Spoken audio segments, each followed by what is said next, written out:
In the realm of artificial intelligence, the debate rages on. Can AI ever truly challenge human creativity? We've seen AI write poems, create stunning visual art, even compose symphonies, but does that mean it's capable of creativity on par with the human mind? Imagine this. You're sitting in a quiet room. Suddenly, a melody drifts into your mind. It's unique, and it's yours. It's as if from nowhere, an idea has sparked into existence.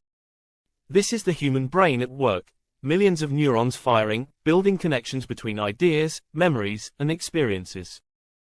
But what if I told you a machine could do something similar? AI, at its core, learns patterns. It consumes vast amounts of data, processes it, and finds relationships between concepts that often go unnoticed by humans. But here's the catch: AI doesn't experience. It doesn't feel joy, sorrow, or inspiration. It works off input.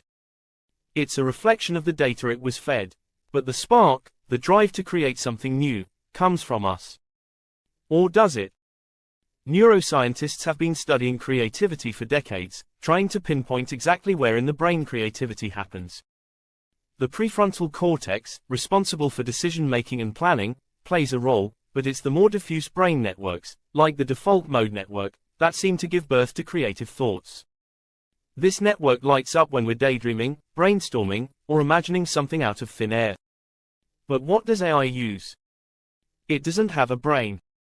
Instead, it uses algorithms, deep learning networks that mimic some of the brain's processes, albeit without the emotional depth or lived experiences.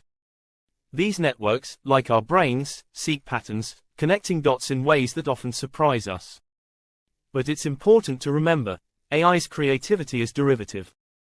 It pulls from what already exists, whereas human creativity is generative, often springing from nothing but an idea or a feeling. There's something else that AI struggles with: intuition. When a human artist paints, they're not just following the rules of color theory and composition. Neuroscientists call this the interplay between the conscious and subconscious mind. AI, for all its capabilities, lacks this depth of intuitive insight. It can't feel when something is right or wrong. It can only calculate probabilities. Let's take a real-world example. Think about a film like Inception*, a movie that challenges your mind, that lingers with you long after the credits roll.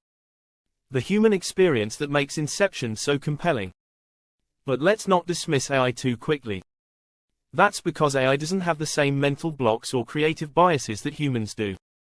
It doesn't second-guess itself. It doesn't worry about failure or rejection.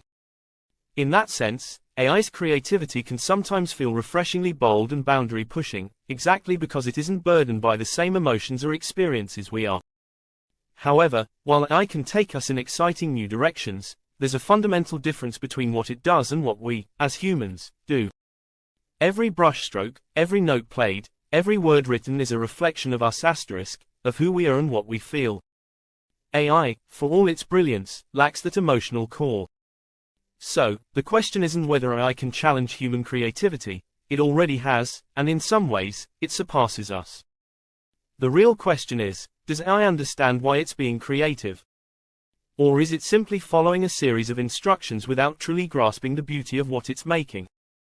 As we venture further into this age of AI, it's not about pitting humans against machines. It's about recognizing where AI's strengths lie and where human creativity still reigns supreme. Let us know what you think in the comments. Can AI truly challenge human creativity? Or are there aspects of the human experience that machines will never be able to replicate?